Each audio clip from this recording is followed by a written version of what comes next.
Hello, everyone. It is Monday, and we are back after a long hiatus. I want to say thank you to everybody who has been so patient with us and has hung in there with us. I know long breaks aren't everybody's favorite thing in the world. However, I am huge about saying, hey, listen, family comes first, and that includes me and my family as well. And I've got kids that are involved in things and taking away and doing stuff. So, um, thank you again for being patient with us while I get all the school stuff sorted out. This week they are all out of school, so we have a little bit of time tonight to play some D&D. So I know it's been a minute. There might be some future changes coming up here soon. But in the meantime, what I'd like to talk about is what we have going on. So let's talk about the world of Dungeons and Dragons and as it is. As you already know, 1D&D, the beta test for the new updates.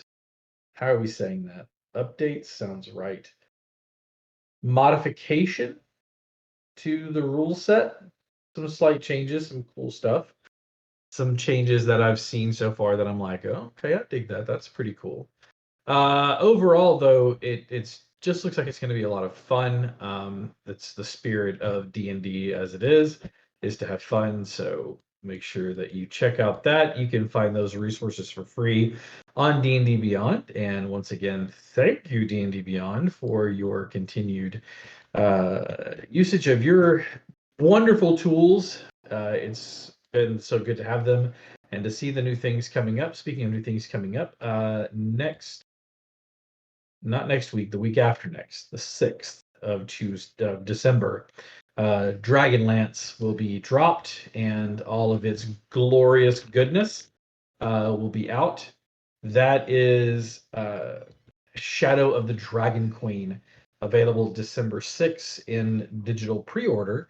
And the cool thing is if you pre-order Dragonlance Shadow of the Dragon Queen, you can instantly unlock a leather armor dice set on D&D Beyond, as well as character sheets and backdrops based on the book. Um, there's also like a Shadow of the Dragon Queen deluxe edition bundle.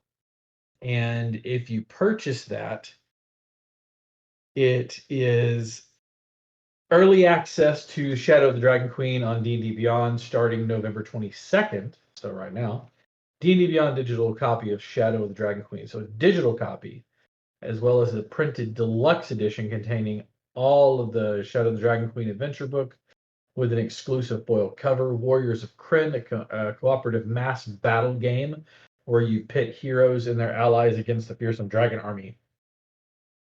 A Dungeon Master screen found only exclusively in the deluxe edition for use with your D&D adventures. Um, this basically is a physical copy and a digital copy as well. And it does have a price tag of $154.98. However, it is one of the first times I've seen both a digital and paper copy being offered. And that, to me, is pretty damn cool. So go check that out when you can. It's pretty awesome. I'm looking forward to it and looking forward to seeing people run that and see it out there. So go check that out. We do have some news concerning one of my new favorite games that I've been playing when I can, and that is, of course, uh, Baldur's Gate 3. They are talking about a new patch coming out before the end of the year, and they were like a Merry Christmas from Hell panel or a Merry panel from Hell, something along those lines. Um, it it's going to be pretty neat to see because they're talking about being on track to release their game in 2023. And that to me is awesome because they're finally saying like, yes, we're on track. We already have chapter 2 and 3 or part 2 and 3 being beta tested and getting our feedback in on that. So continue to look forward to that coming in here pretty soon.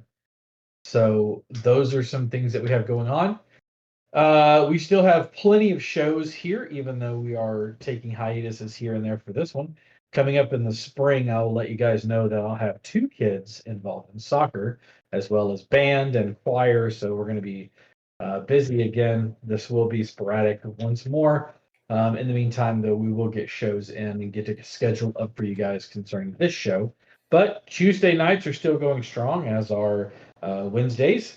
And we actually have some, they're taking a break, if I'm not mistaken, right now. Correct me on that one. Or when is their break coming up, Otter? For False Scholar Nights?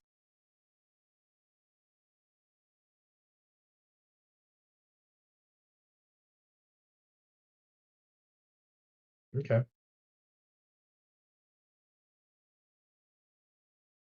Yeah. And I know that Thursday nights is still going, so make sure you tune into those shows. Reach out to Otter, our manager, if you'd like to talk about maybe doing a show, even if it is one shot, we'll be here for you. Um, yeah, Wednesday information. Yeah, I know. I know they can't hear you. I have the voice of God, aka Otter, in my head. So yeah, there. I think that's pretty much all. Am I missing anything? Voice of God. Awesome. In that case, then, without further ado, let us begin tonight's episode of The Wild Beyond the Witchlight.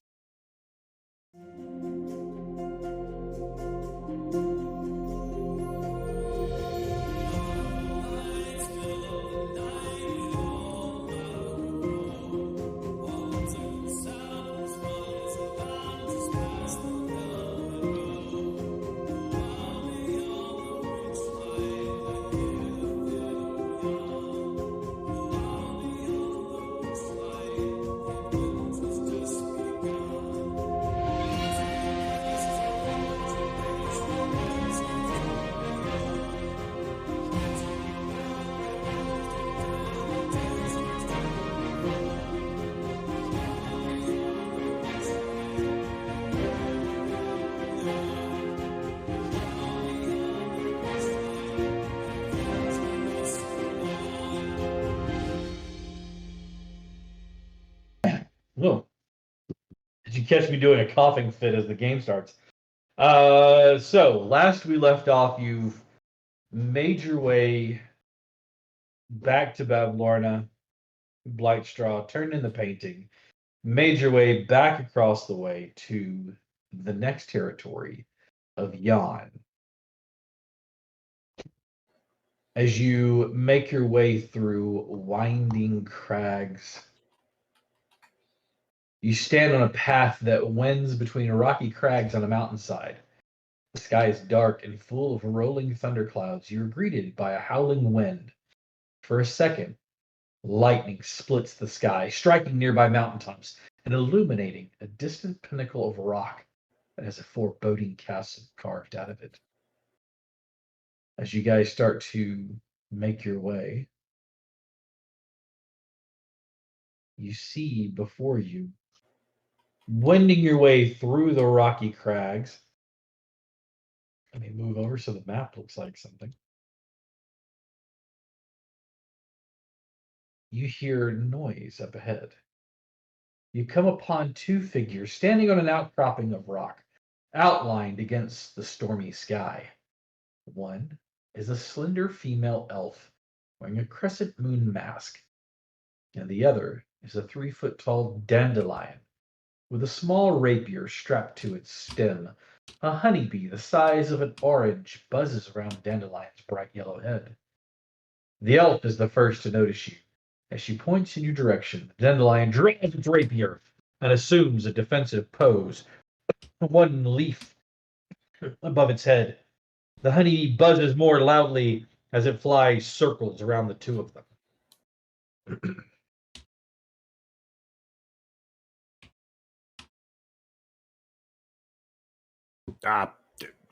We don't mean any sort of threat.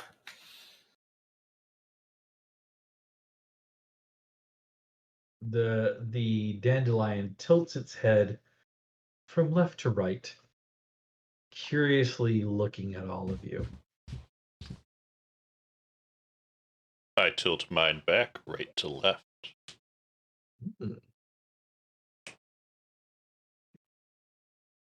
It takes its rapier and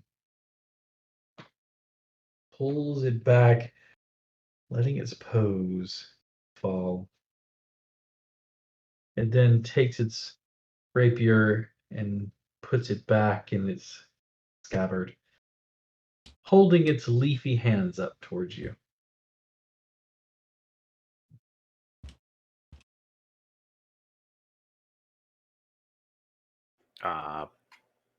Might we inquire as to where exactly we are? We just came from. He'll just kind of and I'll just kind of gesture over my shoulder, kind of towards something behind us. This is the dandelion and the honeybee. It's in your journal now if you want to take a look at it.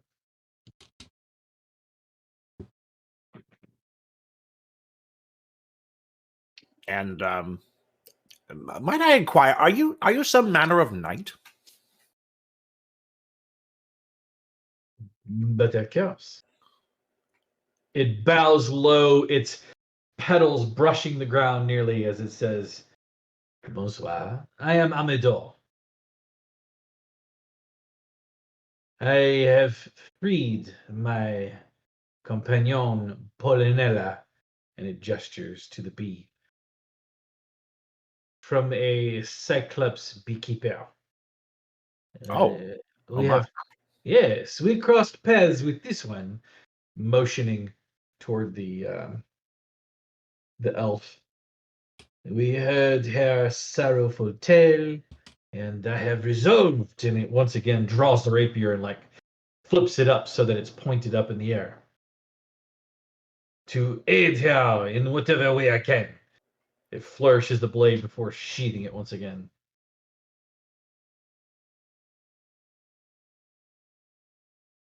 What is, since you're talking right now to them, Hickory Turnip, what is your passive perception, please?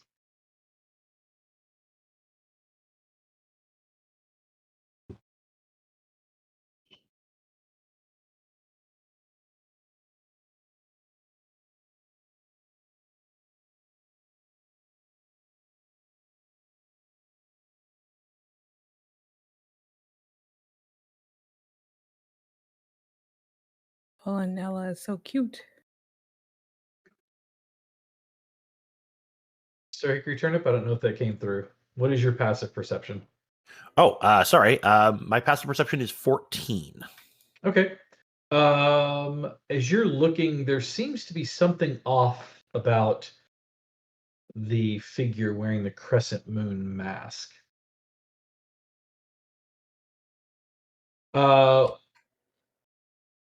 Willorin, Yes. there's something familiar about this crescent moon mask. Is she from the circus? Yes.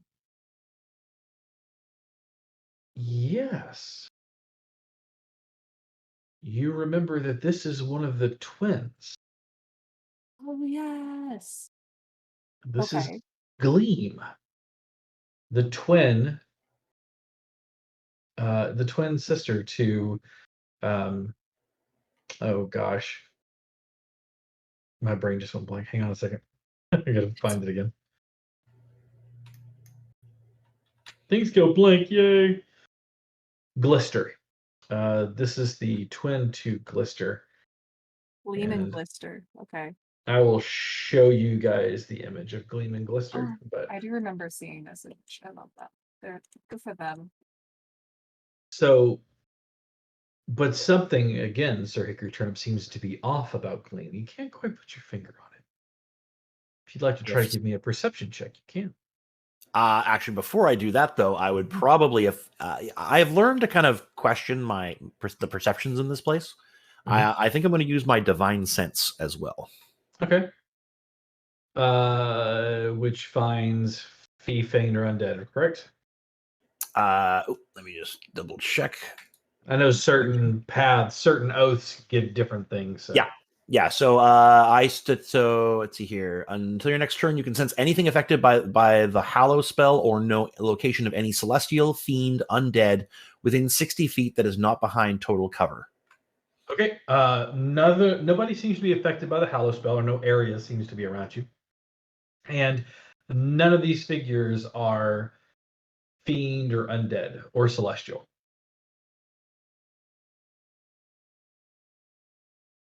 All right, then. Thank you.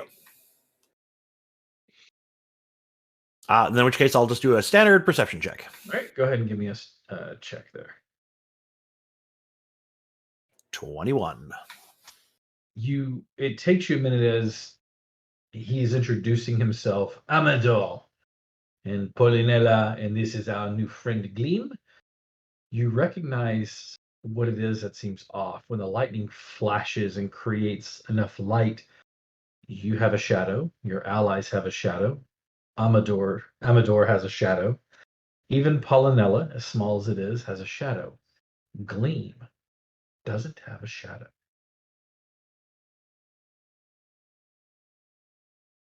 And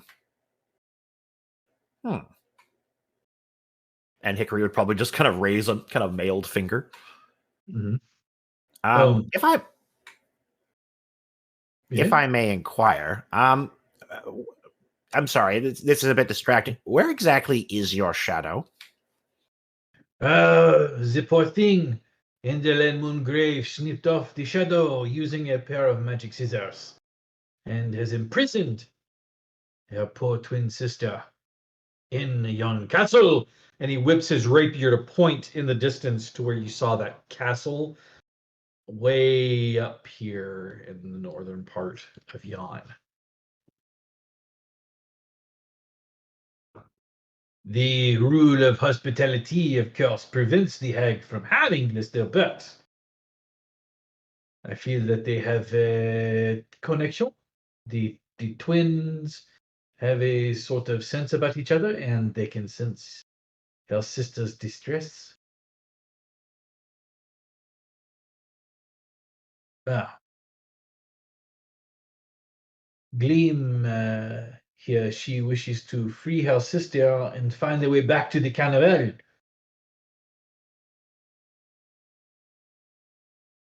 Perhaps by way of the Fey beacons, and as the lightning flashes, you see him point, and you can see these literally like beacons on the mountaintops. Oh, wow.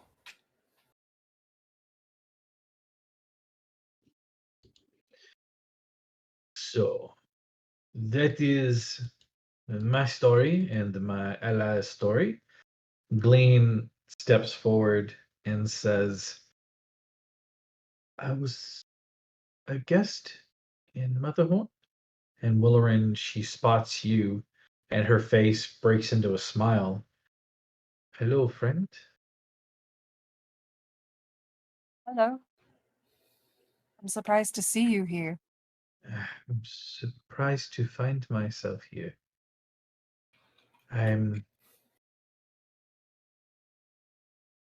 Indolin. I keep slipping getting the wrong accent. Indolin feels like her own demise will occur during an eclipse. But as you can see, and she motions to the sky, there's no moon. She thinks that perhaps it's more symbolic rather than literal. And since my sister and I are the living embodiment of the moon and the sun, she decided to separate us.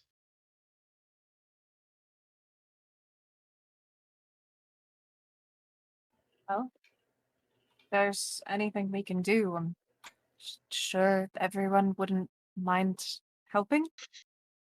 Maybe? Oh, Quests you? do seem to be our thing.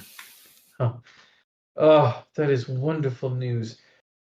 The mountains around here are home to clans of Corrids, stout little fey creatures. Their hair has the strength of iron. They gather and dance at Lockbury Henge.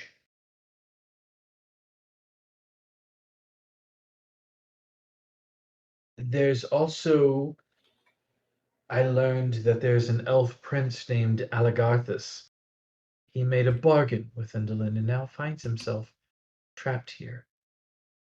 He's located at the Fey Beacons, searching for a way home. And while I was in the Motherhorn, the castle, I found out that Hurley, a bugbear, once made a bargain with Indolin and is quite unhappy with how things have played out. He's forced to perform in her morbid theater, and you can see her shudder from the top to the bottom as she says it. Like my sister, Hurley used to work for Mr. Witch and Mr. Light. The Though one with the pumpkin head, right?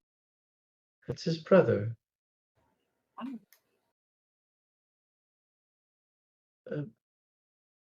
Now, we had left before they arrived, but I do know of his brother and that they work in the carnival.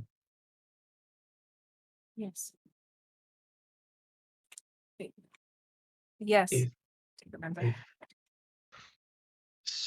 so, we'll travel, and this Amador steps forward and goes, "No, we will travel. My first concern is, of course, Polinella's safety, but I have promised also to help Gleam, and by that, if you are helping her, I will help you as well.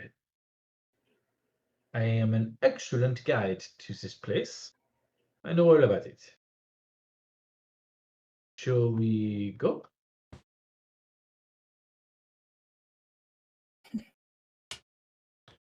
Sure. Can I ask hi, I'm Jay. I had a question about the elf prince before we head out. Huh? He's a prince to these lands? A prince from elsewhere? It seems as though he is searching for a way home, so I'm going to assume that he is a elf prince to some other location. Okay. And he's at the beacons. He'd be willing to help us, you presume? I would say it is a safe assumption. Okay, great. We do need a good guide in these parts, as quite a wild place. Appreciate you. Bends at the waist in a big bow. I will be your guide. Follow me. That will lead you to, where are we going first? He stops and just kind of looks at all of you.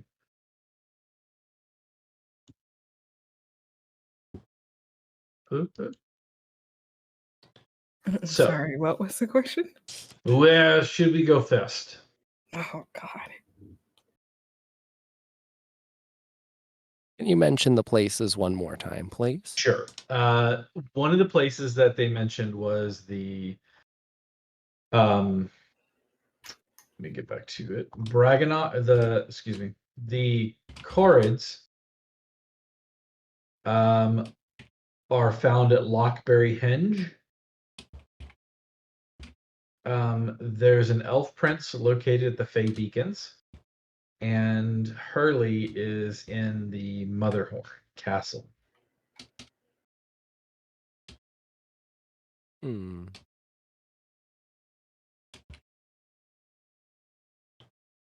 Where are we located on the map? Kind of like in the middle of the rocks, kind of like here in the middle of the map. Well, not the middle of the map, but down here lower where I'm pinging. Okay. Okay. You kind of found yourself wending your way through the rocks. Throughout this entire exchange, I have pulled my monocle out and am staring in wonder at this talking dandelion person who's going to be our friend. Mm-hmm. And just kind of like, whoa, So, I will be your guide.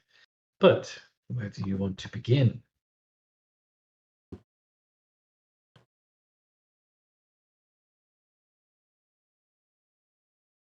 Lockberry Hedge sounds interesting. Right, follow me.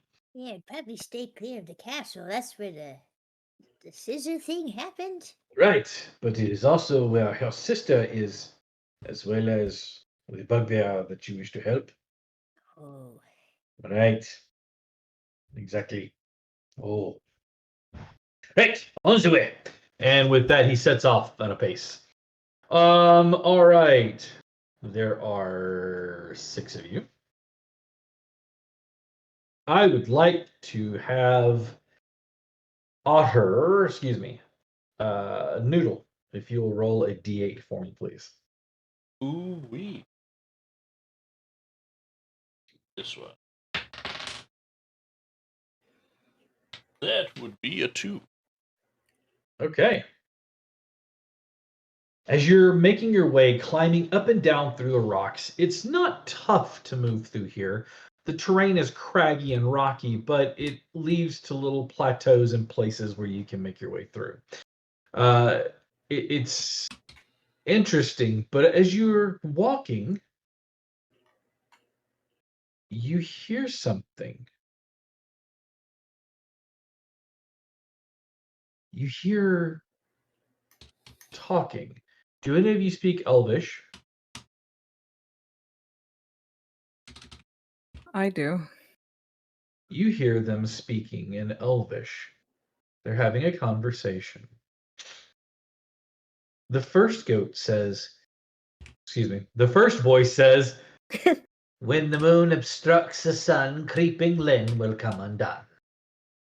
The second voice says, play to her passions, Aeon script, a cat, a horn, or a shadow ripped. The third voice says, a full scepter is the key. As you watch, you see ahead of you 3 giant goats. Silvery gray fur and wizened faces, golden hourglass-shaped pupils, and they turn and look at you. They once again, the first goat says, when the moon obstructs the sun, creeping Len will come undone. The second one says, play to her passion, stay on script, a cat, a horn, or a shadow ripped. And the third bleats out, the full scepter is the key. Great. After speaking their words, they look at you expectantly. Can you repeat the second one more time? Play to her passions, stay on script. A cat, a horn, or a shadow ripped.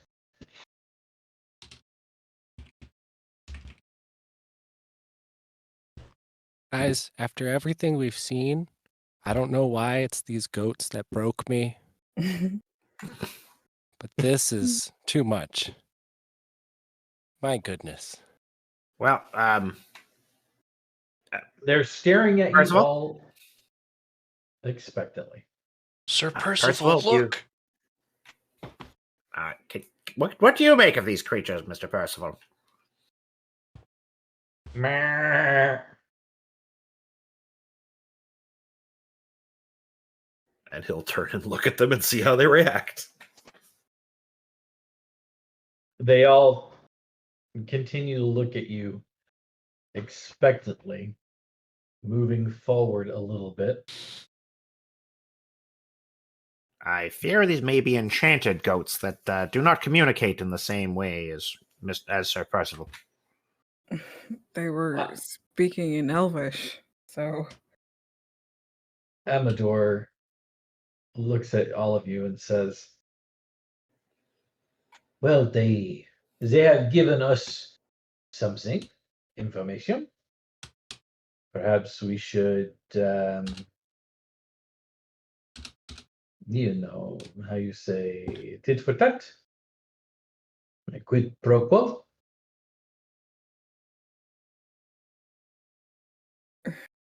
Give them something back?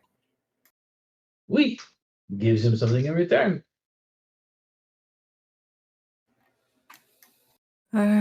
Anyone got any food on them? At the word food, you see them all edge a little closer. Food. Food is the universal language. Hold on, let me get some of the Percival's treats out of the no, Percival, no, get away. I'm trying to use these for diplomatic reasons. And I'll pull out some of Percival's like oat cakes and offer them over. You watch as they come forward and take them from you. As they do, they all bow their heads and say, "Thank you. Thank you. Thanks." What did they say? Thank you. Oh, okay. You are very welcome, and I will bow, and Hickory will bow to them. And with that, they bound away. Elvish is such a pretty language, but it was so scary when the goats were speaking it. Elvish, normally a beautiful language, is terrifying when screamed at you. Mm-hmm. They're all screaming goats. It's just, all right. I will like jot down what they said on some paper so everyone else can read it. All right. So again, when the moon obstructs the sun, creeping Lynn will come undone. Play to her passions. Stay on script. A cat, a horn, or a shadow ripped. And the fool's scepter is the key. So We got there you go. somebody without a shadow. Don't know what's with the cat and a horn. And a script. Like a theater script? Sounds like it. Well, you did learn something earlier. That she puts on plays Yes. or Do- performances. Oh boy. Sir Hickory Turnip, roll me a d8, please.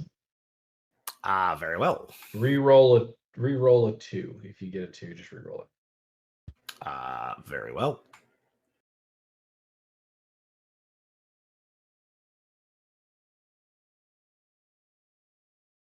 I rolled a 7. Okay. The pathway that you're on winds back and forth upon itself before depositing you near an area, excuse me, where you hear a squeaky sound coming towards you. Ahead, you see a wagon. No horses or anything guiding it. Seems to be moving of its own accord. A pageant wagon trundling towards you on squeaky wheels, moving of its own accord, not terribly fast. And you can see a tall figure swathed in long robes and a cowl. The wagon is painted with stormy windswept landscapes, and you can see every once in a while a bit of black velvet that flutters from behind it. As it gets near you, it stops. The rear of it opens as you kind of look around it.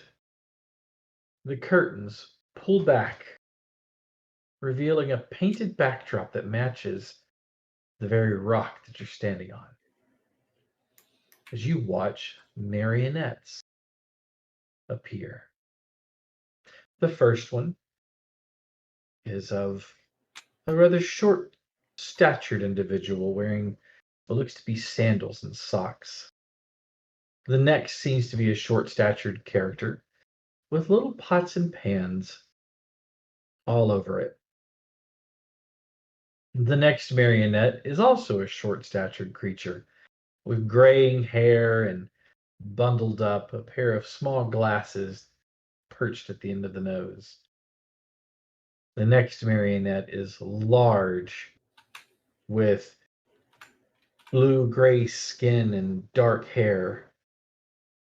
The next one, not quite as large, a beautiful skin of a dusty color with horns.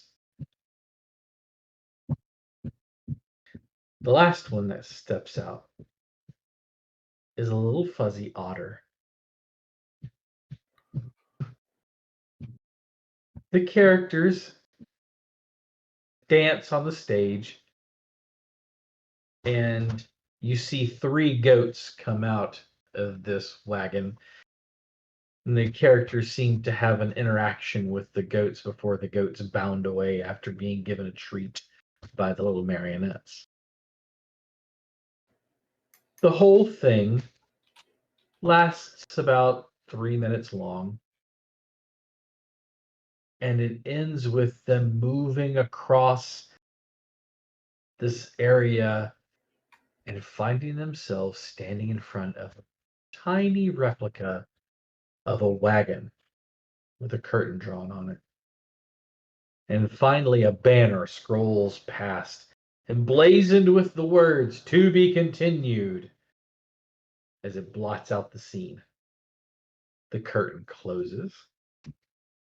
You watch as from the robes that the hooded figure has, it reaches out and presents a small bundle of documents. 6 of them.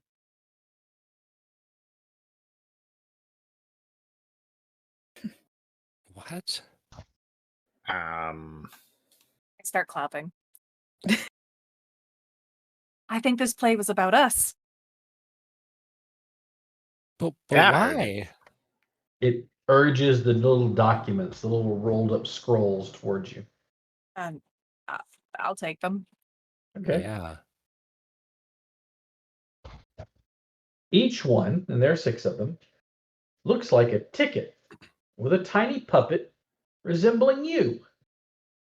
One that represents Jay, and one that represents Sir Hickory Turnip, one that represents Fanny, one that represents Noodle, one that represents Willowrit, and another one that looks like Sticks. I'll pass every one of them out to the correct owner. Written underneath each one of the images in a script that looks like common, it says, "Good for one private audience with Indolin Moongrave. No strings attached." Oh. As you take them and look up to see the wagon, it is completely gone, vanished, nowhere to be seen. Oh, jeez. Well, that was strange. Well, I'm also deeply suspicious of no strings attached. Likewise. You're telling me. Never had a play done about me before. That was fun, wasn't it? They, Didn't like you the hear attention. a little clapping from behind you and a clacking of claws and a little What? as you look at your guides, because Clapper Claw, Squirt, and Amador are all behind you and Gleam, and they're all clapping. They're looking at you like, "Oh, that was a wonderful play."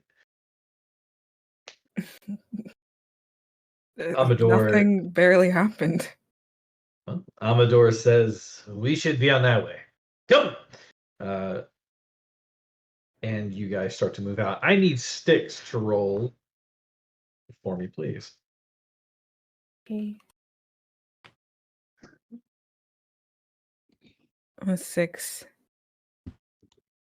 Okay. 1, 2, 3, 4, 5, 6. Okay.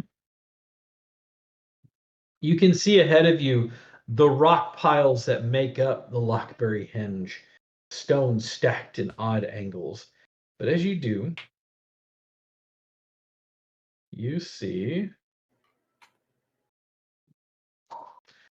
does anybody have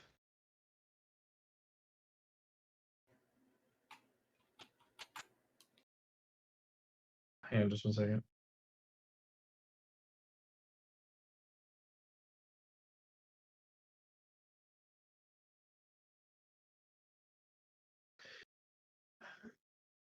As you guys are moving along,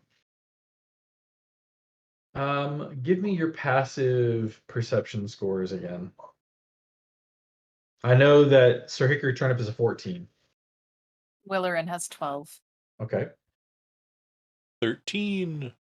Okay. 14. 14. Okay. Yeah, 13. 13. Okay. Yep. Okay. You guys are moving along, and there's a part where the rock seems to be a little strange here. You kind of look anticipating what's going on. There's a word there, but my brain just is like, I don't know that word. As you are looking at it, you wait, hold your breath for a second. Amador looks around at you all and says, "What are we waiting for? Come!"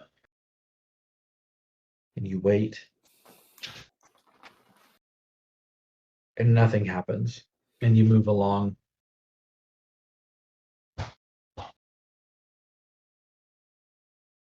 As you are walking towards Lockberry Hinge, though, you hear strange sounds.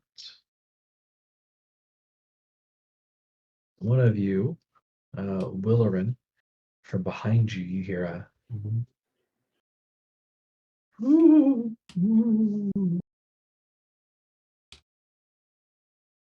Hello? Hello? Hi. So sorry. Oh, What's Out of up? character, was that ghost noises? Yeah. Okay. Sounded Ghost? like really close. I'll start. Hello. I would simply start running. I'll turn around to start looking. Give a little like soft like hello? Sticks, you notice Willerin like turning around saying hello. The rest of the party kind of looks. Sticks, since you're the closest, give me a perception check. Oh no. My first roll. You got this. I believe in you. A 5. Oh. Willerin looks like he's lost his mind as he's just like hello to nothing.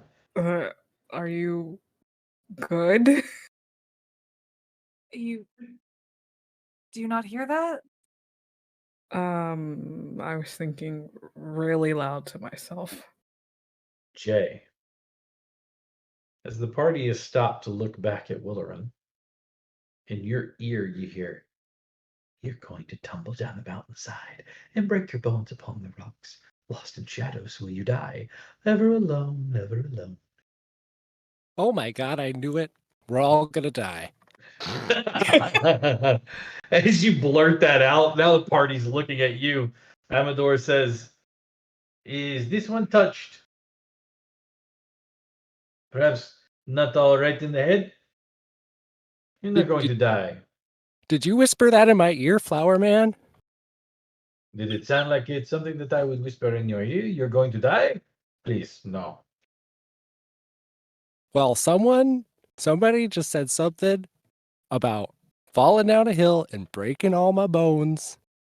They're Hickory, Turnip, and Noodle. Give me wisdom, or give me perception checks, please. I would divine sense at this point again. Okay, no undead, no celestial, no fiend, and nothing hallowed. All right, add a drive. This time I'm just like replicating the sounds that I'm hearing to Sticks. You don't hear the ooh. So in the back of the party, you don't hear a ooh, ooh. You don't hear You mean from you? No. I heard something. Was Start it? hearing- Ooh. Was it? Woo! I It was got just as scary.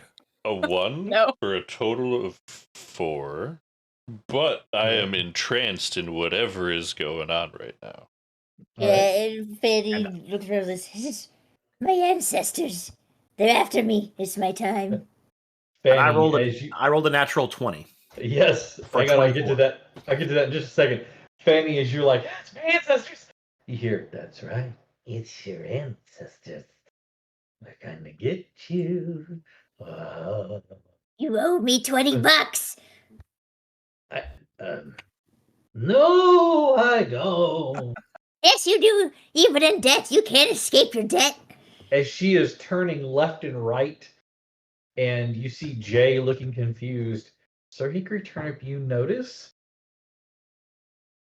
not silently, but you notice two figures. And at first you're like, no, those aren't things. They're shadows. As they turn, the shadows move with them. Elongated shadows. You notice long pointed ears, and the shadow turns profile. And you see a large hooked nose. And you realize that it's the shadow of a goblin, but it's like stretched out.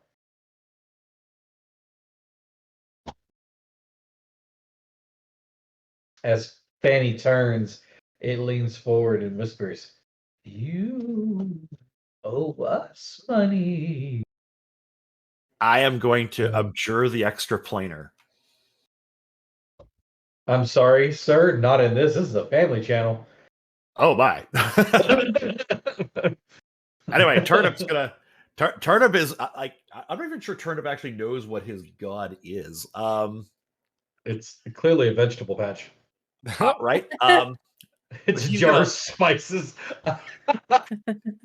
His It's god the is spice of sofrito. life. His god is sofrito.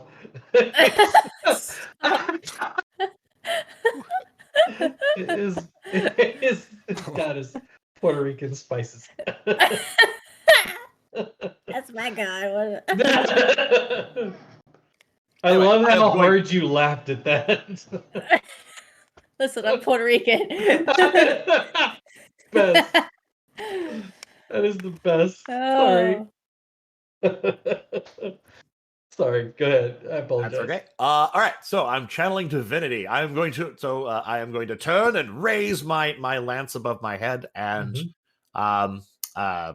direct my energy in that direction.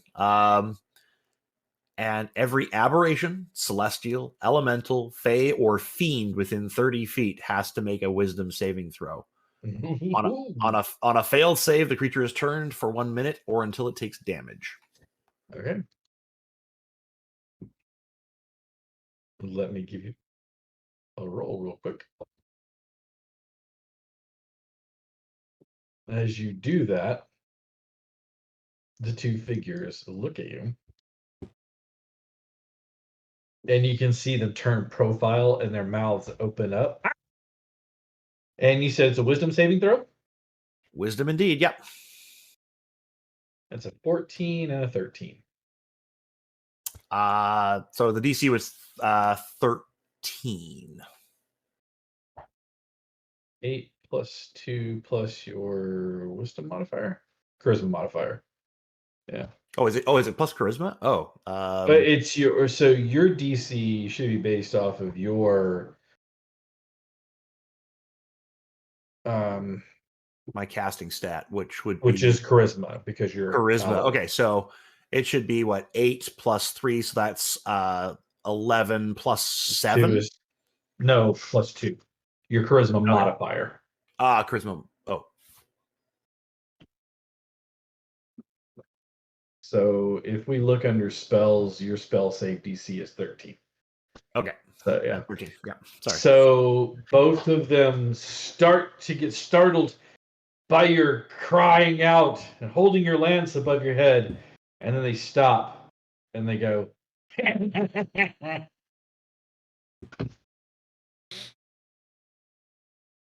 They don't seem to be doing anything other than like one of them like raises its hands like it's gonna and like wiggles its fingers at you and says, "We're going to take your soul back to it." Do I still hear none of this? Oh no! By now, unless Hickory Turnip hasn't told anybody anything. I mean, Well, yeah, Hickory Turnip will be like that. There's fiends, shadows. They're speaking things in our ears. Yeah, because Okay. I mean, it would be kind of weird to watch Sir Hickory Turnip just raise his lance and like, "Be gone!" To what? That's why I was asking, because otherwise I was, why are you yelling? You What's okay? going on, bud? You okay, friend? You need a moment? Willerin's making noises. Fanny's talking to herself or her ancestors. You're yelling at stuff. What is happening? The way you said ancestors just reminded me, I'm gonna hit you so hard your ancestors feel it. Yes. So, Disgrace on you. dishonor on you, dishonor on your cow.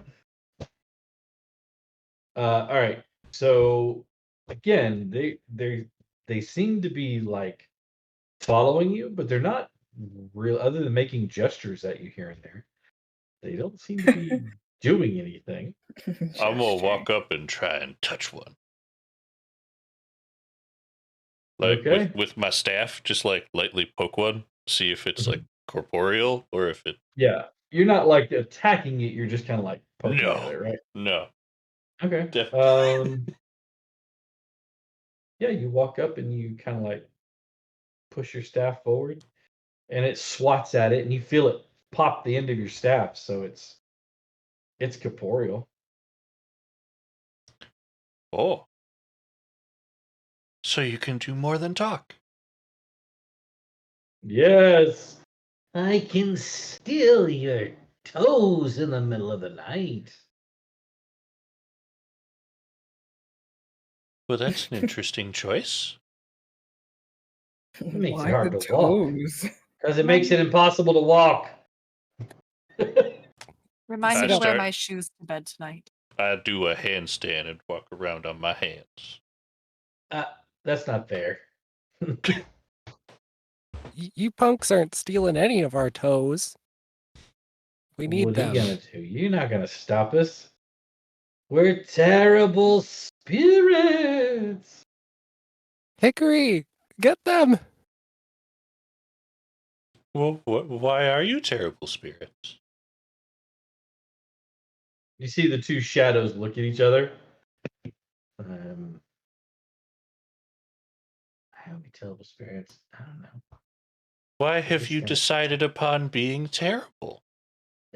Just a moment. And you see the two of them like huddle together for a moment. So, but I mean, it's like stage whispering. Why are we terrible spirits? I don't know. Seemed like a fun thing to do. I mean, we're stuck here. We can't really leave. So what do we do? Let's just follow them around. Let's just follow them around. Yeah, let's just follow them around. Ooh, they both turn around and like, oh, you're cursed. And we're gonna follow you. But consider this: you could be terribly good spirits. And then we can like just that. have You conversation. see the two heads turn and look at each other, and then look back at you like it's profile one way, profile the other way, profile back to each other. Are we good spirits? I mean, You you could said be. you were mumbling about a curse. Are you trapped here? Is that why you're cranky? Yes, trapped here by a curse. You look at Amador, who's just like looking back and forth, and then just puts one leafy hand up to his dandelion flower head and just kind of shakes his head back and forth slowly.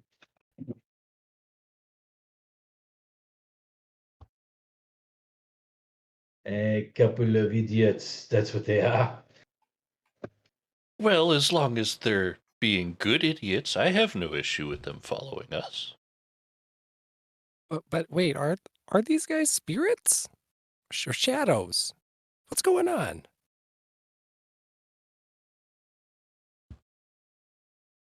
Well, they're certainly corporeal. They could move my staff. Hmm.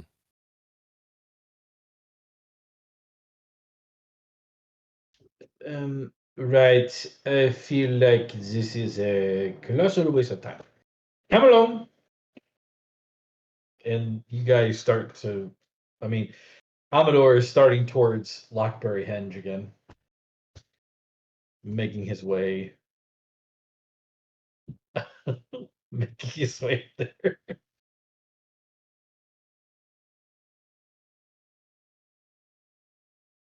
Well, if Follow- you play nice, you can follow. But we're going to go that way. Wait, did you say we could follow? You said you were going to do it anyway. Again, they huddle together. I mean, we technically did say we're going to do that. Why are we following them again? I mean, we got a better to do. Okay. We will follow you. Oh, because we're not cursed. You're just morons. That hurt our feelings. One of the shadows puts its arm around the other shadow, just like pat, pat, pat.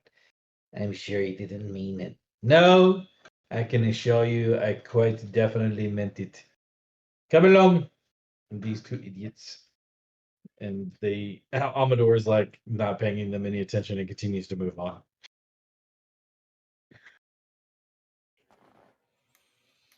I'm going to keep trying to chat with them as we make our way towards the hedge.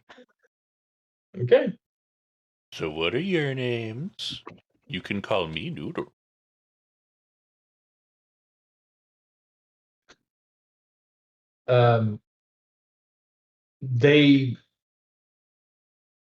They don't respond with names, but they're like noodle, noodle, noodle. And it's more annoying than anything else. That's exactly what I was hoping for. All right. Eventually, though, you do find yourselves climbing up the hill, and you can see atop a boulder-strewn plateau stands a circle of 8 megaliths. In the center of this henge, a small checkered game board with stone playing pieces rests on the ground near the dying embers of a campfire. Each one of the standing stones is roughly 20 feet tall and hewn from a different type of rock. Some are shale, chalk, flint, granite, slate, basalt, obsidian, and marble.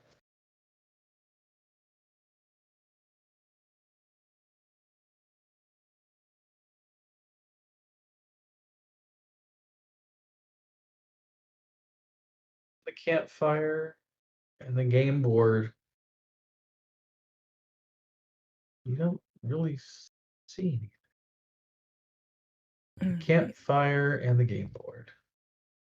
I look at everyone and say, "You think it's safe to touch the rocks?"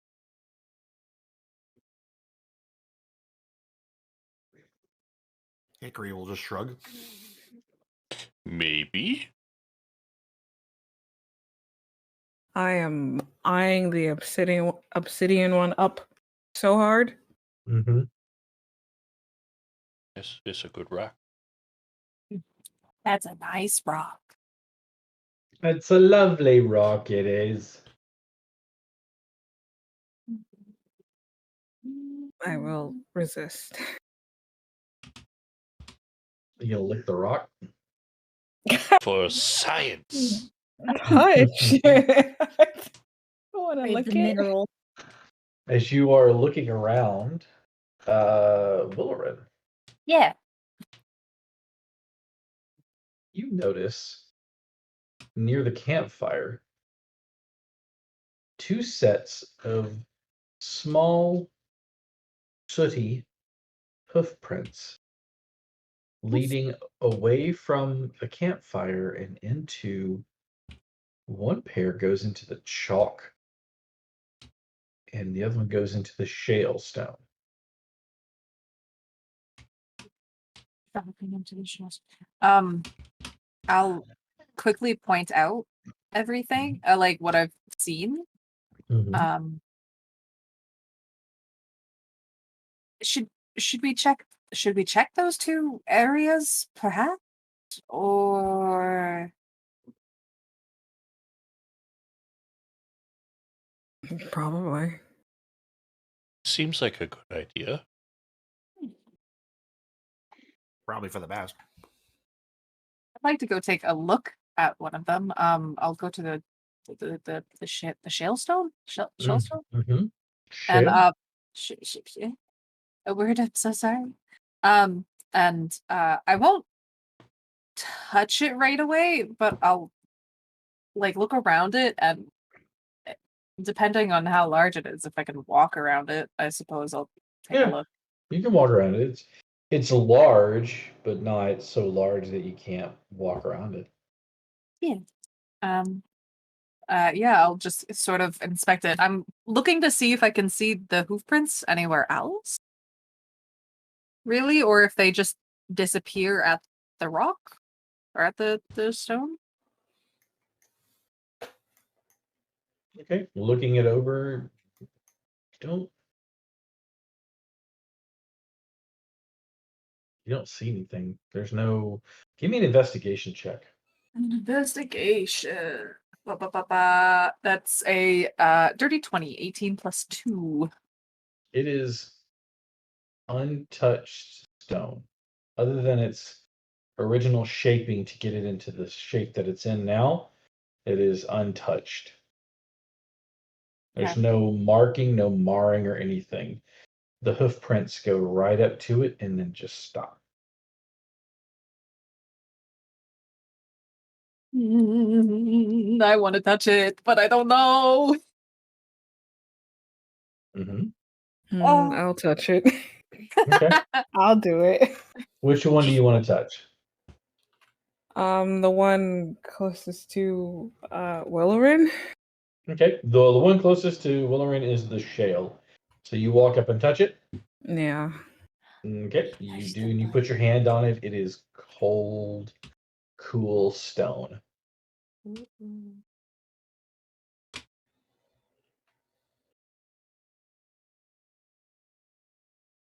Do you feel any difference? My hand is getting cold. Oh. Maybe we have to touch them at the same time? Wait, you still see sticks? Yes. Oh, I don't see them. I touched the stone. The Wait. shale one? Yeah. Is The Sticks one- gone? It's cold to the touch, but otherwise it's fine. Okay. You Sticks? still see sticks. Sticks, where are you? Noodle? Oh no, she's going blind. What? Push your glasses up your nose just a little bit. The cataracts finally got her. Oh Oh no. my god, I still hear him. Where is he? Sticks! We'll get you out, buddy! You see that Fanny also has like a kind of hiding a shit-eating grin on her face. Oh. I love that. Noodle, give me a Yes. perception check.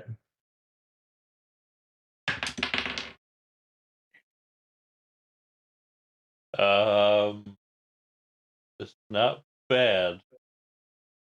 It's a 11. You see sticks standing next to the shale stone. I think she's going blind. Sticks is right no. there. Oh, woe is Sticks. Gone lost forever. We'll never see him again. Oh, I feel like where has he gone? I feel like I should be seeing Sticks now. I'm gonna reach out and I'll just like touch Sticks for a moment, like on his arm. Like, is it Do you just do anything? like squeeze his arm? Six, do you do anything? Ow. Uh, I'll just like shrug out of his touch. You see one of the shadows like looking over, and it says, "Don't stop on our account." It's just getting good. I look at Stick's eyes and I wink. I get it. I understand. Oh.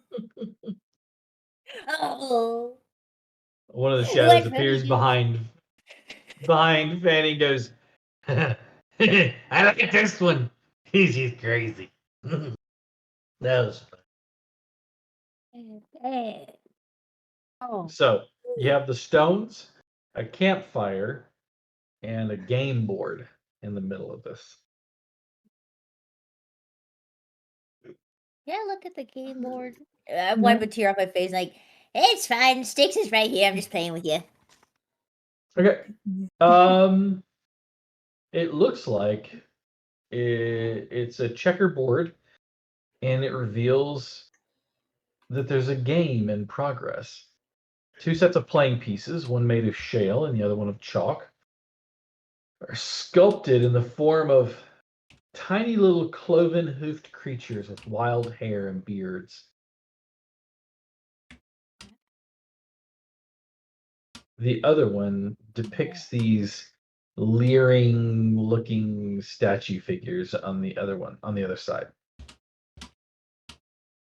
As you're looking at them, you can see that the game is in the midst of being played, Like- although there are no players. Like they're moving? No, like Oh. you interrupted a chess game, and the pieces are where they are. Oh, okay. I was like, what? No, it's not being played. It looks like somebody was playing, and then they stopped. Oh, they got up and. Yeah. Okay.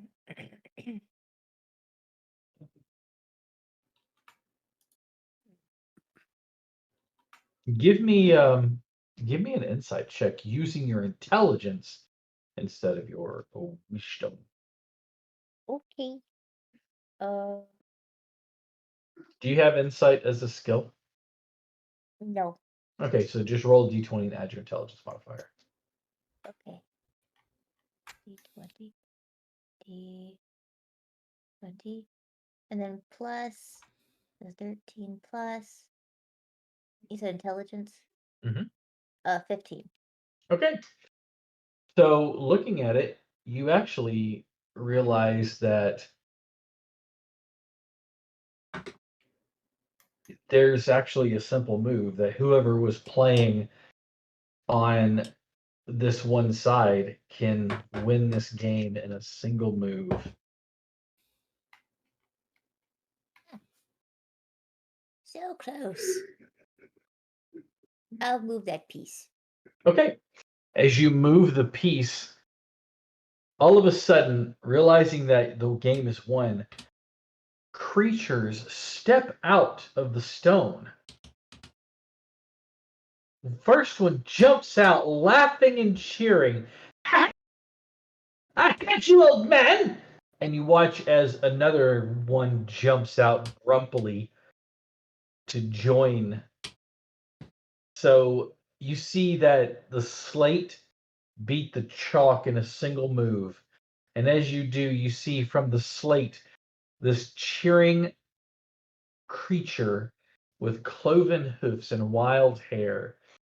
And the other side is the same little creature. Features are a little different, so they can clearly are different creatures, but like the same species. Comes out grumpily, chewing on pebbles and glaring at you. The one that came out of the slate walks up to you, does a little nod in your direction, and says, I didn't see it, but now I do. And because of that, I am one. Here, I give you a gift. And she picks up a rock, like just a rock, and squeezes it tightly in her hands, pushing them together. And as she does, you can see it start to faintly glow. When she moves her hand, it is a star sapphire. She offers it to you. Whoa. That's a real pretty rock. Wow. As That's for me. and yes, a gift to you for helping me to beat this crumbly little idiot. And you see the other one like, no. The queen always wins. Not always. You almost had me. Yes, I almost had you. Here. Thanks. Thank you. I take it. Wow. As you accept it, it begins to glow faintly. Uh-oh, this isn't gonna explode, right? No. It will bring you good luck, at least for the next 24 hours. Oh. What? I know somebody's got good luck. What happens after that 24 hours? Oh, well, at that point in time, it is just a stone. It is, at that point in time, it is just a sapphire. It's worth a lot of money, though. Two gifts in one. Thank you. In your journal, you will see what that item is. The only difference is the two differences, it only lasts for 24 hours, but it does not require attunement. Oh, my thorn. Oh, okay, I see it. Right. Oh. The Corrid that emerged from the slate introduces herself as Queen Argantul, or as she says, Gantul of Shale. And the other one bows and says, Jagu of Chunk. Hey, hello, Argento. And Jagu? Jagu. Jagu. Jagu and Argento. Jagu looks at Argantul. How you know they're not friends of bitter end? Friends of bitter end too stupid to determine how to play games. I think we're people of sweet beginnings. Sweet beginnings. Eh, Who's she? We know no sweet beginnings. Jagu says, we only know bitter end. And points over his shoulder back towards the direction that you saw the Motherhorn Castle.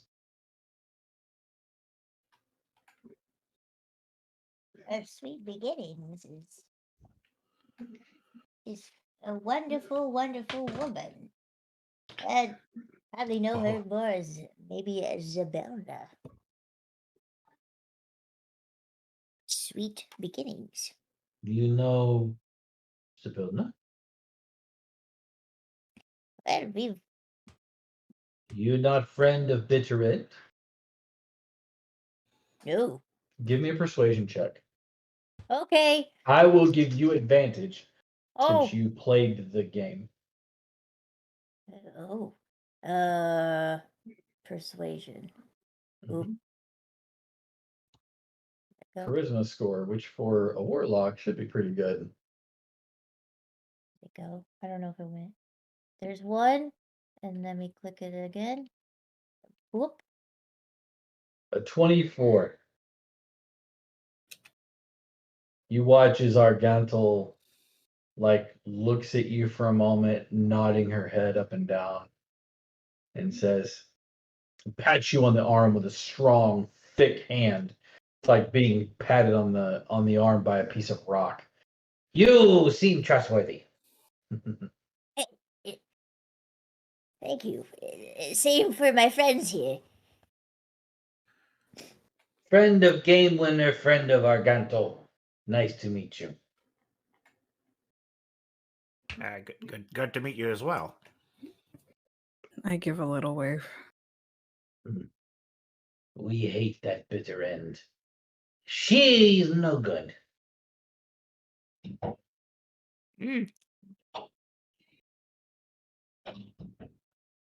She stopped Chloride from gathering here.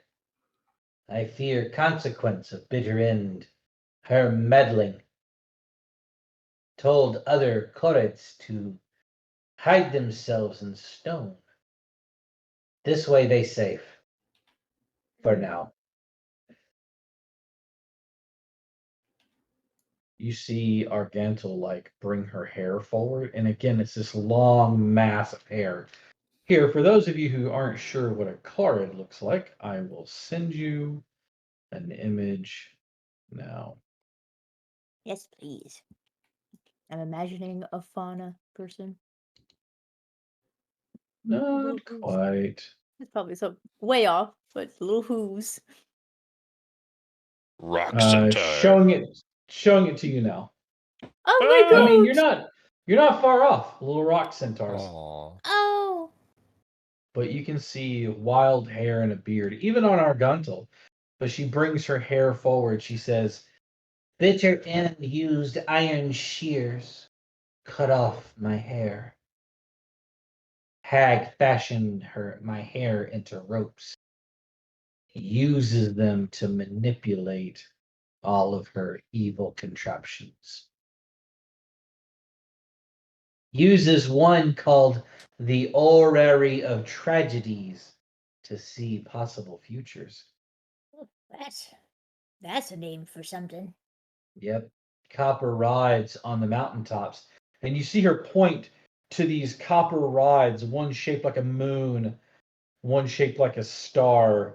And you can see them. They stand up bright. They're on the map. Those are the ones that you can see on the maps here. Those are the copper rods. She says, use copper rods on the mountaintops of Yon. Capture the lightning and channel it into her devices.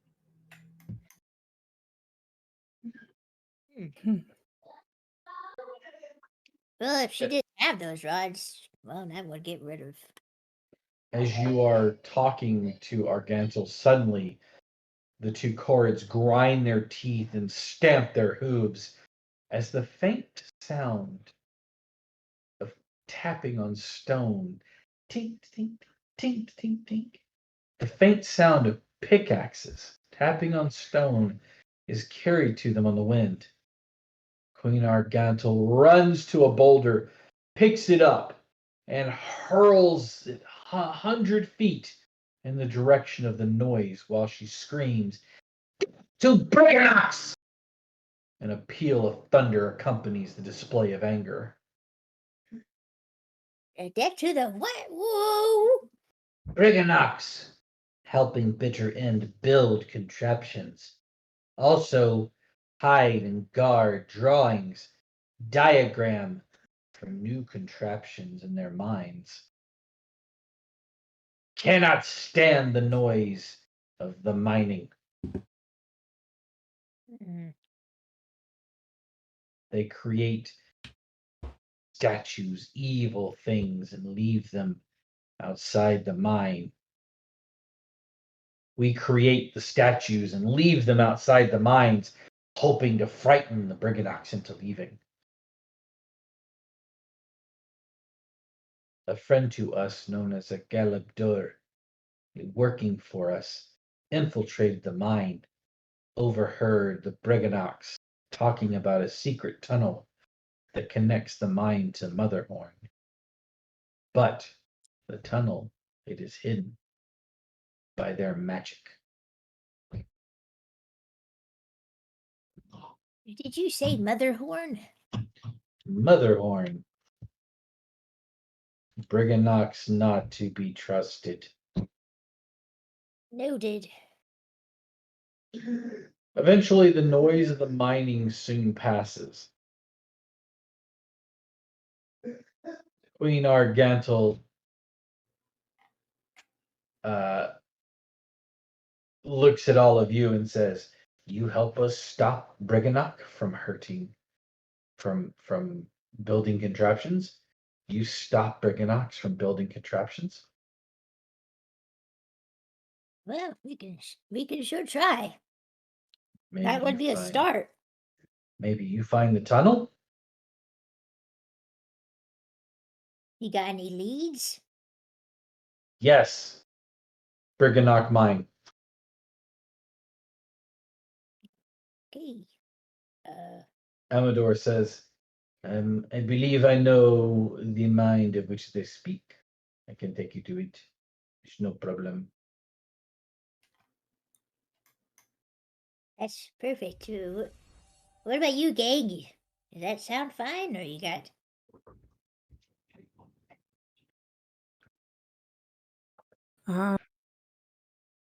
I suppose we could aid.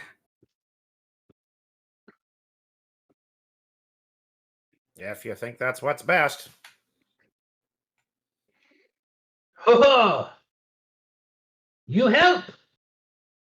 And you watch as suddenly she starts to dance. She drums her hooves on the ground. And all of a sudden, you see her pointing to the other rock. As she does, you watch as other Briganock come out of these stones. And all around the henge, it's suddenly filled with these little chord. They're drumming on the rock, banging on there. And the rain starts to fall, light rain. Two chords drum on boulders as the others stomp their feet and jump around. Suddenly, the rain abates and the sky lightens. With wild grin and wilder hair, the dancing chords look at you all and beckon you to join them. Yeah, sure. Oh boy. All right. Any character who joins the dance, you can try to impress the cards with one of two things, either an athletics strength check or a performance charisma check. Okay. So let's start. The six of you. Who's dancing? I will. Same. J2. Can Okay. I Henry will argue try. for acrobatics? No, Okay. but nice try. Did you say Sir Hickory Turnip is not? Oh, Sir Turnip will try. He'll make a right, Oh, yeah. a right ruckus doing it. All right. Yeah, I'll give it a I'll- shot. I'll go for Top metal armor. performance. Oh yeah. I was doing the Okay. little grandma jig. All right. So it's a performance or a what check? Or strength athletics. I'm going to use Performance charisma or strength athletics. performance. I'm going to use Okay. performance because I have a plus 10. Mm-hmm. 28. Okay. And I think we're just missing Noodle. Indeed. 21. All right. Fanny, Sir Hickory Turnip, Sticks, Willer, and Noodle. You guys follow them step for step, jumping, twirling, banging your feet on the ground and typing in time. However, Jay, you cannot seem to gather the rhythm. Dancing and making this kind of a ruckus isn't normally something you do. As you watch, they kind of like watch you dance and move around, and eventually they all start to just laugh. And then they grab you by the hands and they twirl you around. However, it seems like most of them are entertained with what you've done. Oh, fun. Now, each of you who succeeded, you were taught a special dance. They tell you that whenever you perform this dance, it will allow you to manipulate any carded hair that you find in Motherhorn. It's the cha-cha slide. Yeah, it's definitely a cha-cha slide. If you check your journals, you can see the little art of them dancing. Dance of the Chords.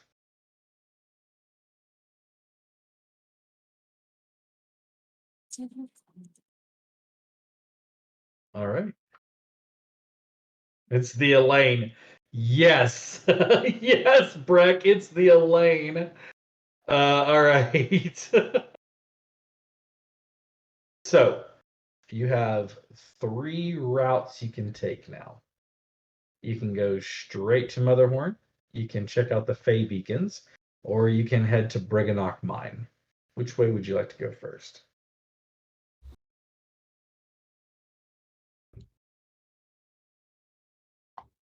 Do we want to try to bust these beacons, or this is out There of is that one character? that's awfully close to us. Mm-hmm. Yes, we can. We can see if we can knock them down. All right, so you guys are trying to head to the Fey Beacons? Yeah. Yeah. Is it? Okay. Does it seem Let's hard do to it. get to it? Or does it look like a trek? I mean, it's going to be a trek either way. We do have one that's super close. So. Go to that one. Who's tagging along with us? One of the Corrids. What's his name? No, none of the Corrids are going with you. Okay. You've got Amador, Flapperclaw, and Squirt, Okay. along with Gleam and Pollinella. Okay. All right.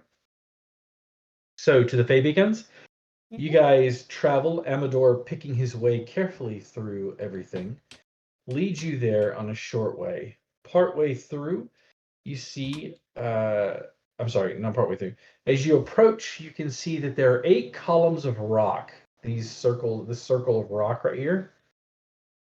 See this area? 8 columns of rock reach skyward, forming a ring around a deep crater lake. Rough-hewn steps spiral up each of the columns, and a rowboat is moored in the lakeshore next to one of them. A torch-bearing figure trudges up the stairs on the column nearest to the rowboat.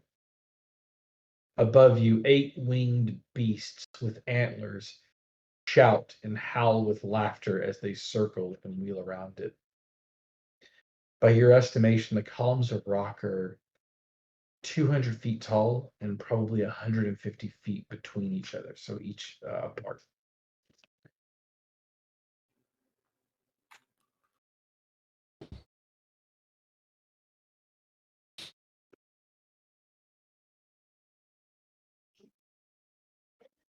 You watch as the figure trudges up to the very top.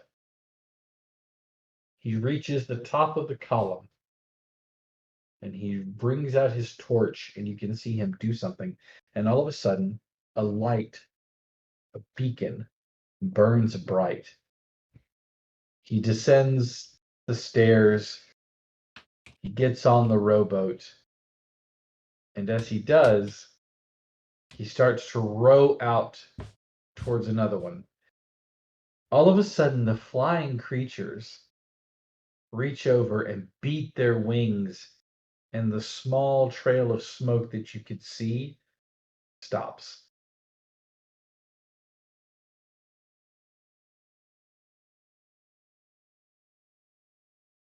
They all start to laugh and hoot once again.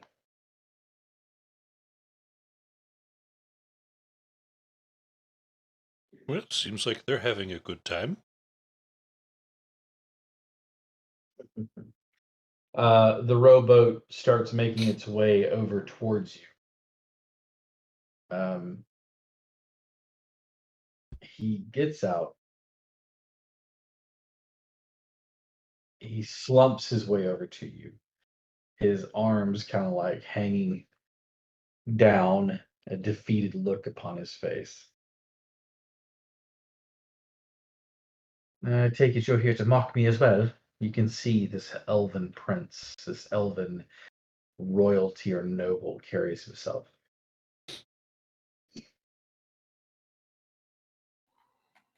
I'm going to bow. He raises an eyebrow. And hello to you, sir.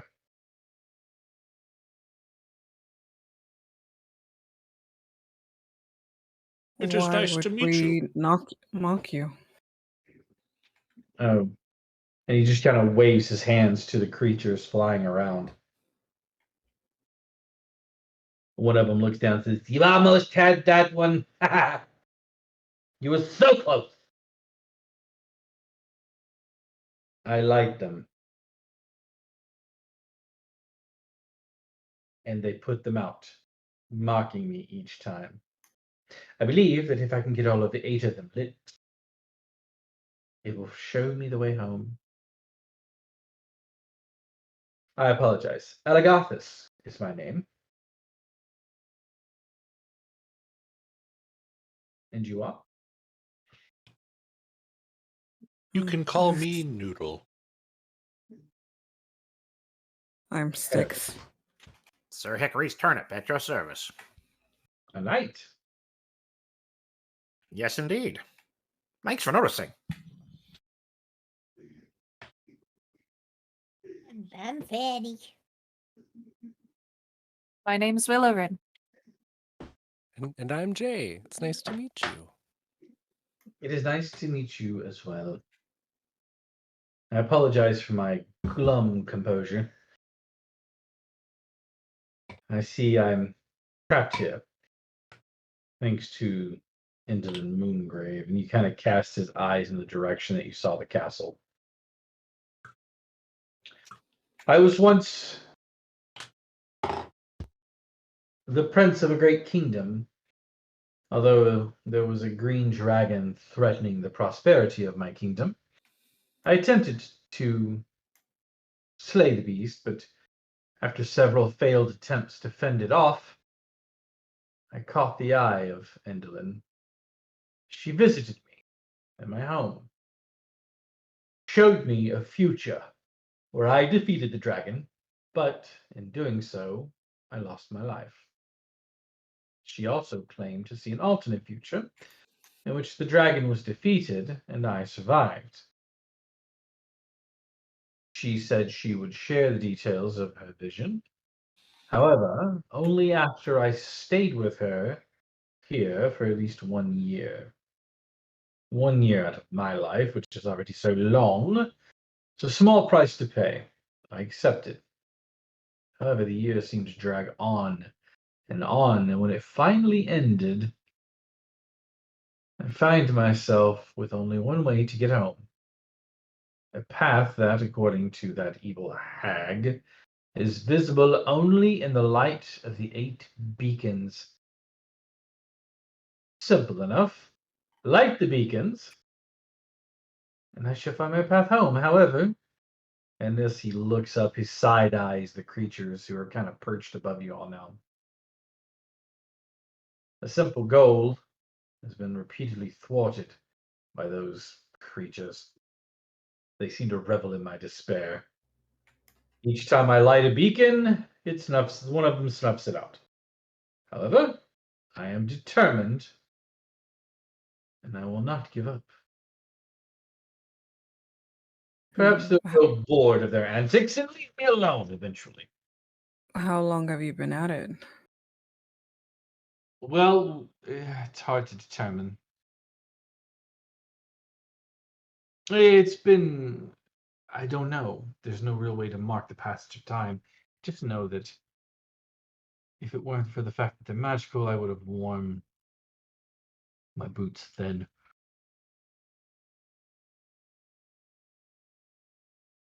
Endolin's castle, its grand and terrible theater where plays are performed on a stage for her amusement.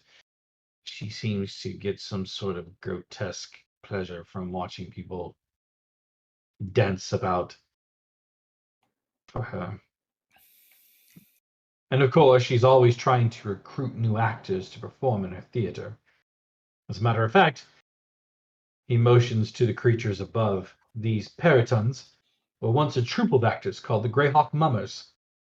They were invited here by Indolin, where they performed different pantomimes.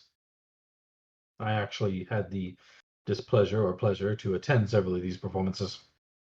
However, when their popularity made them haughty and difficult to control, Indolin locked them up. When they begged to be set free, she honored their request, by turning them into those things and releasing them. The transformation deprived them of speech, yet they retained their theatrical behavior. So they're not calling down to him. They're just like cawing and making noises at him.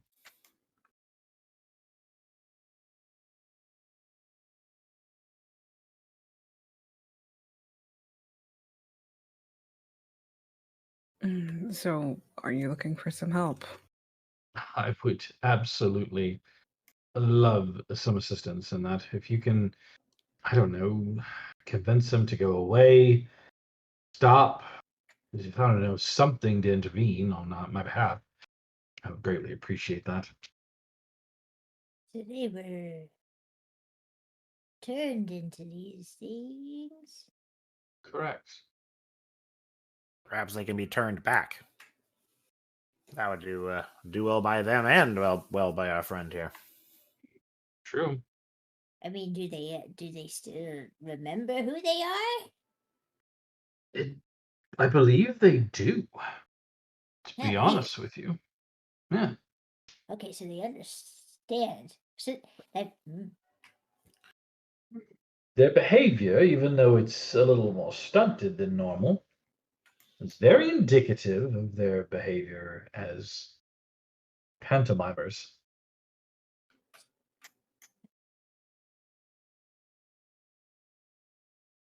I can tell you that Archilus and Morsha, as he points to two of them, or maybe it's those two. No, I think it's those two. Anyways, they are the leading female and male of the troop. The others are Verna, Maldawa, Angara, Gorgonal, Carthasar, and Thornelia. I will put those names here in the notes for you, or in the chat in Roll20.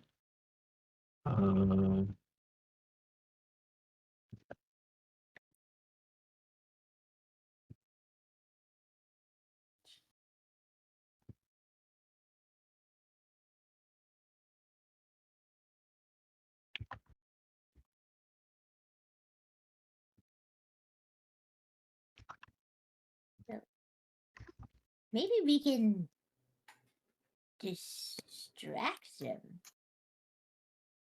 That would be wonderful. If they've got the heart and mind of a page of mine in the body of a bird.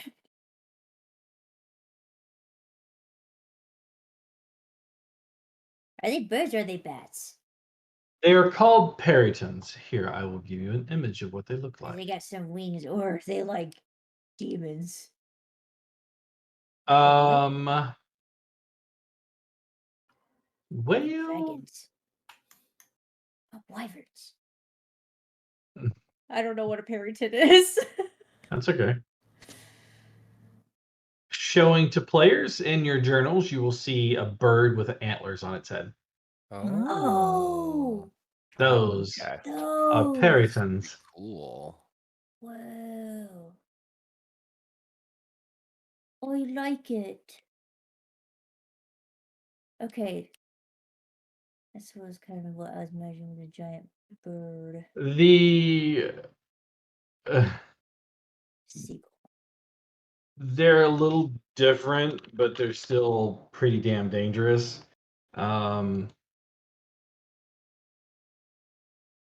They don't have the insta kill, but they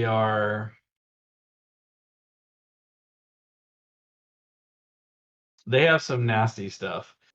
If the Peryton is flying and dives at least 30 feet straight toward a target and then hits when it hits it with a melee weapon attack, the attack deals an extra 2d8. It does a gore and a talon attack. It also has flyby, so it can hit you, and it does not provoke attack of opportunity when it flies out of your reach. It has a flying speed of 60 feet, so it can hit you twice. Before that, it can dive at you, then hit you twice, and fly away, and you don't have an attack of opportunity against it. The challenge rating on these is greatly reduced from what I remember because they're only a challenge. They're a lower challenge rating. I'm not going to say what they are, but they're a lower challenge rating than what they were from old school. Yeah. Well, it sounds like we should deal with them nicely. That's Yeah. all I'm hearing. Yeah, I mean, I definitely would. Not the chuckle. Why? It's not that bad. How you like steeple your fingers together? Never. I would never do that. Can you draw that on? Oh, I could. I need that emote. um yeah, they were nasty in days of yore, and they're not as nasty, but still pretty damn nasty. So Wait, aren't we already in your? haha, you're in yawn.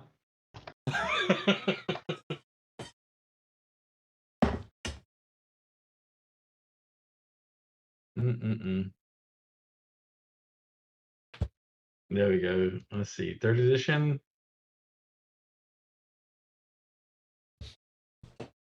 Oh, sorry, Breck. I missed that. I was out of the room when that came in. We do, in fact, have a party boon. Awesome. How about this?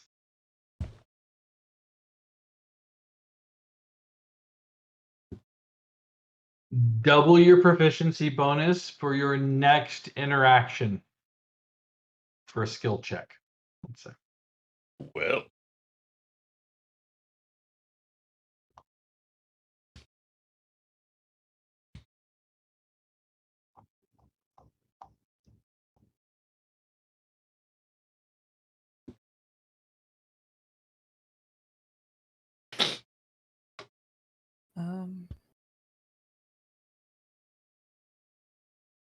We should probably go in like the opposite direction of where the prince is, and So what are you gonna do, guys? You have these Perytons. You have this guy who's looking for help. What you gonna do? Ignore him completely and do something different. how large are these Perytons? Just out of curiosity. That is a great question. Hang on a second here. 3 inches. Oh no, my dear. They are a medium, so they're not They're bigger huge, but than me. they're definitely not canaries. Hold on one second, guys. Keep talking, and I'll be right back. Blah blah blah blah blah. Blah blah blah blah Blah blah blah. blah. Are we making ghost noises again, guys? We're back. Ooh. Not my Please. toes. Having horrible flashbacks. Can only walk in a circle now. I can only walk in a circle. No, we're still here behind you. But And this yet seems we pretty all interesting. have our toes. Take care, Breck. Before you go, I hope you haven't gone yet. Before you go, though, I dug out my second edition D&D monster manual. And here we go, Perryton. Who played second edition? Anybody? Me? Armor Not me. class, hit low, blah, blah, blah. Combat. Secondary interest in prey is food. Its main interest in humans and humanoid creatures is the heart of its prey. It is unnaturally accurate in combat. In game turns, Perryton receives a +2 bonus to its attack rolls. Immune to all weapons but those of at least +1 enchantment. So it was immune to weapons unless they were magical. Swoop at a target. In this form of attack, the Perryton climbs several hundred feet in the air, then plunges At the target dropping with awesome speed, the attack is made at an additional +2 bonus to its attack roll. If the attack succeeds, the Periton delivers double damage. This is an extreme maneuver that the Periton will only attempt if combat is going poorly or if it believes it has a chance to achieve total surprise. Another common tactic is for the Periton to seize a human-sized target and then lift off with the prey in its talons. The Periton climbs to so rapidly that most targets do not react until they are at least 100 feet in the air and facing a 10d6 plummet if they manage to escape the Periton's grasp. Oh, jeez. Or it just lets them go. Because you're a lot So- easier to deal with if you are crushed into rock. So what you're telling me is these things move at Mach Jesus. They move at Mach Jesus. Their morale, so you guys didn't deal with morale, but morale is champion, so they did not break easy in combat. Yeah, they are. Yeah, they're big. Yeah. Yep. Anyway, Bigger fun than stuff. me. I'm okay. Fun stuff. Mhm. One of the things that I loved about second edition, and I wish that they had this in more, is they had ecology for certain creatures. Such as the Periton is a predator with no natural enemies. Few could pierce its magically resistant skin. Humanoids, and especially humans, are its selected prey. A female Periton requires a fresh beating heart to reproduce, and human hearts are the preferred variety. Once a Periton has eaten a heart, its shadow changes into that of its normal form, and the creature becomes fertile for 3d6 hours.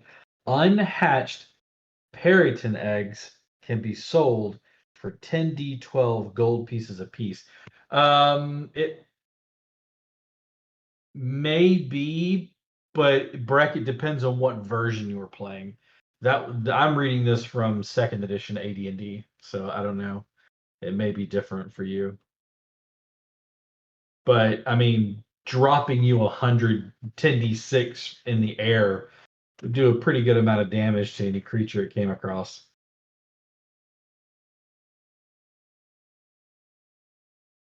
So anyway, it was crazy.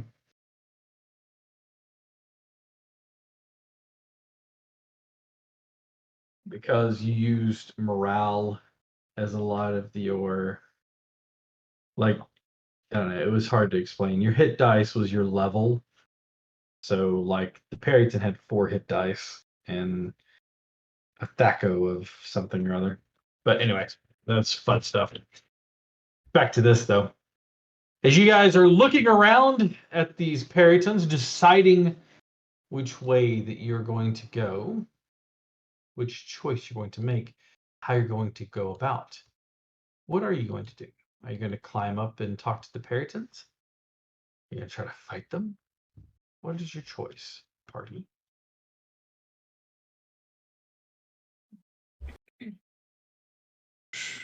My road is diplomacy. No, Macy. Diplomacy. Yep, I agree with that, Sticks. They look like they could swallow you whole, Noodle. I only say that because I don't want to see any of you little ones carried away. Listen, Fanny, you're not much bigger than me. You really aren't. Well, I got them. They got the 2 more for me. She's stringy.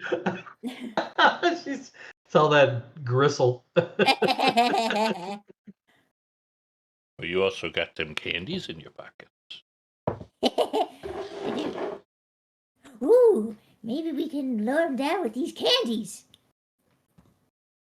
Good idea, Noodle. Well, Thanks. as You're you welcome. decide what maneuver to take next to climb the mountain and determine if you're going to parlay with these creatures at the top of these columns or fight, we're actually going to close it out for the night. Our next session should be, if I'm not mistaken, on December the. See, we have that. If I'm not mistaken, it should be December the 12th. So stay tuned and we will figure that out and make sure that is the case. Keep an eye out for us on our Discord channel so that you guys can see when we're going live. Make sure you follow us here. Follow us wherever we are, Twitter, Facebook, and all those other fun places. And until then, we will see you all next time. Take care, everyone. Remember, you have proficiency bonus doubled on your next interaction. Have a great night, everyone. Have you ever fought a dragon and stormed its mountain lair? Have you ever killed a vampire and seen the evil in its lair? Have you ever sought adventure and couldn't find it anywhere? Well, here's the answer to your call. We are the Diabetes. Adventuring company. Come leave behind all your cares. Adventuring company. Come with me and see what's out there. If you wanna be a hero or a demon in disguise, if you wanna steal a spaceship and sail across the endless skies, if you wanna live a story and you're down to have some fun, come on and join the Diabears. There's a game for everyone. Adventuring company. Come leave behind all your cares. Adventuring company.